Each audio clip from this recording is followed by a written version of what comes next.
Assalamu alaikum. Good morning, evening, and night to anyone listening to this. You've probably heard of the saying, when life hands you lemons, make lemonade. As I get older, this saying, at least for me, holds more weight. There are times when one finds themselves in a tricky situation surrounded by lemons, metaphorically, of course, and they don't know what to do next. But regardless of how one gets themselves into that situation, gets themselves into that situation, you can't just sit there and do nothing about it. Inshallah, you have to try and figure out a way and turn that, what may appear as a defeat, into a victory. Learning how to think outside the box with some optimism and action, of course, can make one into a formidable individual.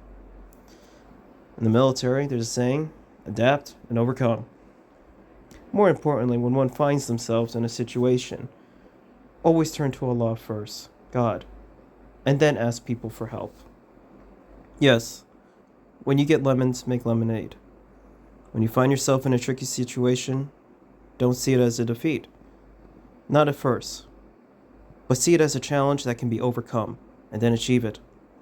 One final thing to close this off. When you overcome this issue, pass that knowledge down that you've learned onto the next individual or onto the next generation. Inshallah, it could be counted as charity or a good deed on the Day of Judgment. But that's my thoughts. Thank you all.